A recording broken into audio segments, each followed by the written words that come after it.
Hi, my name is Gerhard Gschwandtner and welcome to Selling Power TV. Today we have the pleasure of meeting with Bob Urichuck, and he is the author of a wonderful book called Velocity Selling. Hi, Bob. Yeah, hi, Gerhard. Thanks for having me on your show. I did read this book in one sitting, and I have to tell you, it is amazing, and I recommend it very highly to our audience. So you talked about leadership, you talked about selling skills, you talked about attitude. Let's start with attitude. Why is attitude so important as a foundational skill? Well, I say that attitude is the foundation to success in all professions. A big part of it, mostly in sales. If you don't have a strong foundation, we're going to collapse. Now, when we take a look at attitude, we look at attitude in three different ways. One, your attitude towards yourself. For example, who's the most important person in the world? Most people don't always say me, but to yourself, you should be the most important person. Right. But when I ask the question, who's your greatest enemy? People are very quick to respond, me. So what we do is we get people down to the belief and we take them through what we call our BFAR system. Your beliefs determine your attitudes. Your attitudes determine how you feel. How you feel determines the actions you take. The actions you take determine the results you get in life. The same process applies to your organization. On a scale of 0 to 10, 0, this is the worst organization you ever worked for. 10, it's the best. Pick a number, but keep the number to yourself. Now we look at the team of people at work with. 0, they're the biggest bunch of idiots. 10, they're the best. Then we look at the products and services that you sell. 0, they're the worst you ever had to sell. 10, they're the best. And what I get people to do is take an average of the 3. And then I suggest they take my advice. If you rate it 6 or less, leave the organization because you do not believe. And that disbelief is going to affect your attitude. It's going to cause you stress. That stress is going to lead to illness, and you're going to lead a very unhappy life. We'll help you find a job in an organization with products and services and a team that you believe in. The other thing is people often discount. Discounting comes from lack of belief in the value that your product and service is providing. And if you don't believe in that price, well, guess what? You're going to end up discounting.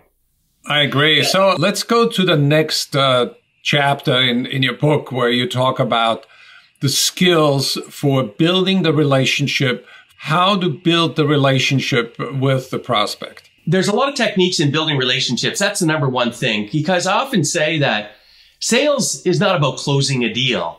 It's really about building relationships. The more relationships you have, the bigger your network. The bigger your network, the bigger your net worth. It's all about relationships. And everything that's going to happen to us in this life is going to happen through our network. But here's the thing. Before we even build a relationship, we have to know how to attract the right buyers. And that is a key element right there, is how do we attract people? So what we do is we break down our buyers into 3 categories. We call them A, B, and C.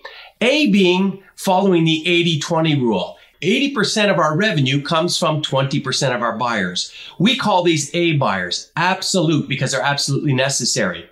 Then the B buyers are the beneficial buyers. They're the next level down, and C are the convenient buyers.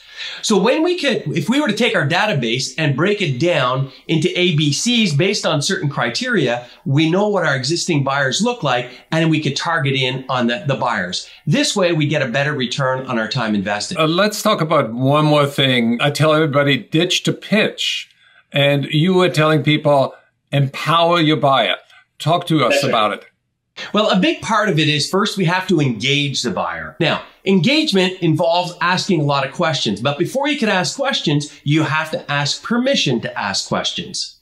Once you have permission to ask questions, you even turn it over to them to ask the first question. And the key thing is we teach you a lot of techniques how to always be in control. It's the person asking the questions that's in control. The person answering the questions thinks they're in control. I have a very simple empowerment line, and it's as simple as this. Once I get the client through the whole process, I understand their needs, their budget, their timing. I only solve the problems identified. Once I do that, I ask a simple question. On a scale of 0 to 10, 0, this is not the product or service for you. 10, this is what you're looking for. Where are you on that scale? Give me a number. 7. 7. That's great. What's it going to take to get you to a 10? And then I deal with whatever issues are, and then I'll say again, where are you on that scale now? You want to use your own words. There's two things. One, I can't help everybody. Are you okay if I tell you no?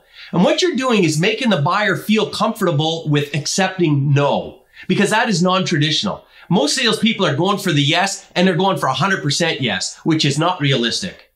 And I think that formula itself is worth the price of the book. And it is something that stuck with me. I've already used it a few times, and buyers feel more comfortable. Yeah.